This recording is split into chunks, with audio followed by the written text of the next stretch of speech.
The Russians now blame the government for all the misery, and the Zemstvos, along with their urban counterpart the Zemgor, started to take matters into their own hands.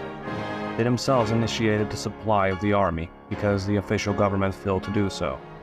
Under the leadership of Duke Grigory Lvov, the Zemstvo grew into an unofficial government. The Zemstvos, by now, had grown into an organization with significant power in Russia, with a lot of connections in the right places. Because of the pressure of the reformist voices, the Tsar called for the Duma to gather, and the liberals got themselves a stage to call for a so-called government of national trust. 2/3 of the Duma joined this effort, and 2 demands were made: to appoint a government that could rely on the support of the Duma, and to appoint a government that was accountable to the Duma. Even the ministers wanted the Tsar to make a compromise with the progressives at this point, and were worried that the government was rendered useless now that the Tsar had took over the command of the troops at the front in Alexandria, took over his political functions under the influence of Rasputin, and reportedly a lot of illicit substances. Alexandra convinced her husband to hold on to his status as autocrat, but Nicholas disbanded the Duma once again. In the business of government, Alexandra dealt the cards. She functioned as autocrat while her holy friend Rasputin encouraged her autocratic ambitions. Behind the curtains, Rasputin in turn fed his hunger for power. Alexandra wrote to Nicholas about his advice on food supply, transport of goods, finance, and reforms. She even went so far that she called for Nicholas to follow Rasputin's advice on military strategy. He, after all, was a man of God. The influence of Alexandra and Rasputin became the source of tension between the people and the government. A government that was also believed to work with the Germans in secret. It was believed that Alexandra, due to her German descent, was a spy who worked for the Germans and deliberately withheld food and supplies to the army.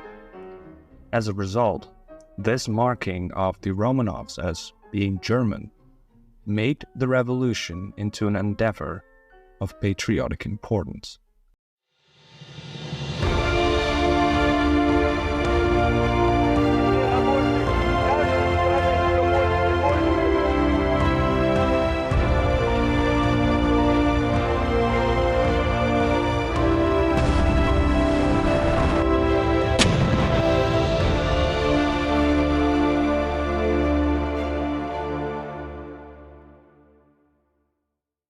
Truth is not of importance when dealing with revolutionary situations.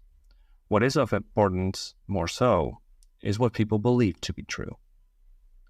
Similarities can be drawn between what happened to Marie Antoinette at the eve of the French Revolution.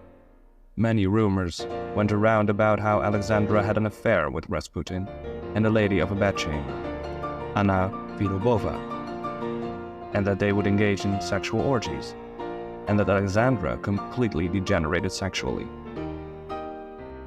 In the last days of the monarchy, the Tsar found himself in a very odd position.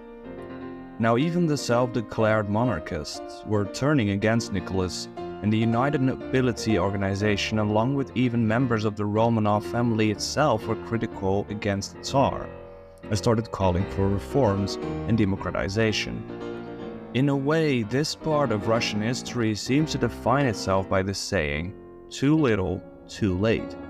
Or perhaps it was many things, but still too late. Not only because of the sudden call of the nobility for democratization, but also when looking at the assassination of Rasputin in December of 1916. His assassin, Felix Yusupov, had hoped he could have turned the tide for Nicholas. But again, it was too little, too late. Revolution was imminent. Now, when talking about this era, it is of the uttermost importance to look at what sending millions of men into war did to Russia. First of all, most of the soldiers were farmers. Therefore, the land they had left behind didn't get cultivated, and another famine was right at the door. Food shortages already were a problem, usually a breeding ground for revolution. Another effect was that the men who had fought during the war became battle-hardened and experienced with new technologies. They learned to read and write, and the war had made the soldiers socially conscious and brought on a sense of camaraderie and confidence in their own ability. These men would become the vanguard of the revolution of 1917 and the civil war that came after it. These food shortages would eventually turn into the revolution of 1917. It is not too far from the truth to say that the revolution started in the long lines of women waiting for bread. There was enough flour in reserve in order to survive a week, but when these got depleted, these bread riots turned into a revolution. Because of the collapse of the transport system, the transport of fuel was obstructed, and therefore factories were closed. All this happening during an extraordinarily cold Russian winter.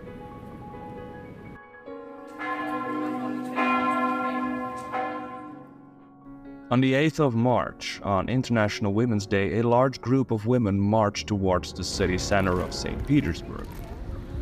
Many of the women used the opportunity to protest against the bread shortages and shouted "bread" and "away with the Tsar." In a few moments, their husbands would join them. After all, the factories were closed. The Cossacks, as well as the police, met them in confrontation, but it was not until the evening fell that the mob started to disperse. The next morning, 150,000 protesters marched towards the city center once again. This time they were armed with knives, hammers, and scrap metal, both to fight against authorities and to loot the shops along the way. The police force couldn't do a thing, and strengthened by this idle attitude of the authorities, more and more people started to join the protesters. At the Nevsky Prospect, a famous 4-kilometer street in St. Petersburg, Cossacks had blocked the road with cavalry, and a girl carrying red roses came forward and handed these to an officer, which he accepted. This was a symbolic victory. Then bread became available again. It was thought that this would appease the demonstrators, and the Tsar did have a last chance here, but fumbled the ball. He ordered his general Kabalov to disperse the protesters heavy-handed. The next day, the city had changed into an army encampment.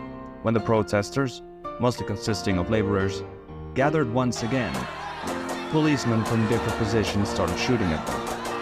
Now soldiers weren't as willing to shoot at their own people.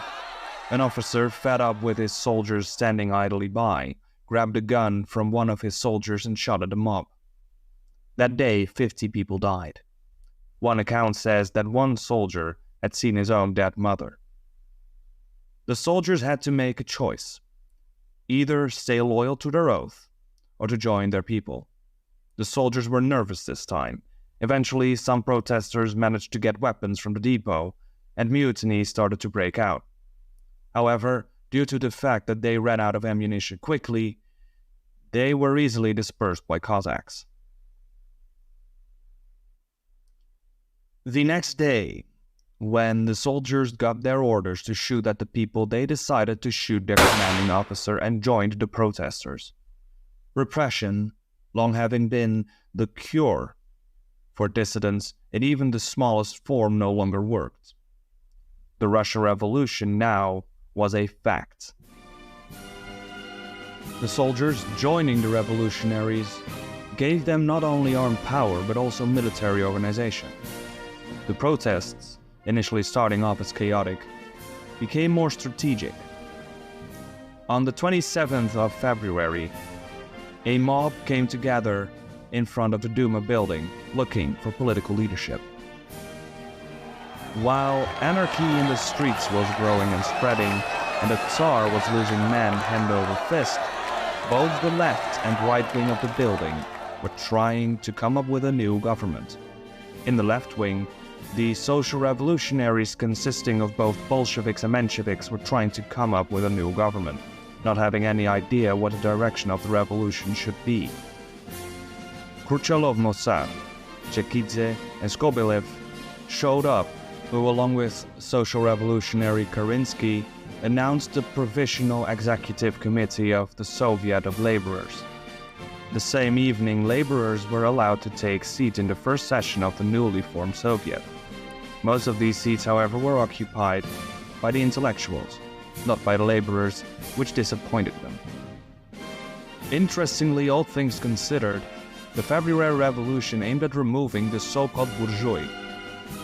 The Russian word, however, has almost nothing to do with a certain economic or noble elite, but could refer to anyone deemed the enemy. This could be the cultural elite, the rich, the intelligentsia, Jews, Germans, and even other revolutionaries. In his book Lost Nobility, Douglas Smith writes, "In the countryside, the word bourgeois got into use, and farmers used the term to refer to all of their enemies, specifically the nobility and monarchists. An iron shirt, smooth hands, glasses, or anything hinting at the fact someone had taken a bath was enough in 1917 to classify someone as a bourgeois. They were seen as animals, or even parasites, justifying the violence against them. It became a broadly carried sentiment that revolution was there for the common man, not just anyone. It existed for the sake of those without ownership in particular. Freedom became something the Russians defined as volia, to do what they wanted without anyone being able to restrict them. Anyone daring to do so was marked a bourgeois. Now a new order was being formed. The old had fell. The people had taken matters into their own hands. Thank you so much for watching. In the next episode, we will look at the inevitable demise of the imperial family, day by day, as well as the outbreak of the Russian Civil War and the arrival of a man from Germany ready to shake up the course of Russian history. Thank you again for watching. Please subscribe, leave a like, comment, and click the notification bell. Talk to y'all later.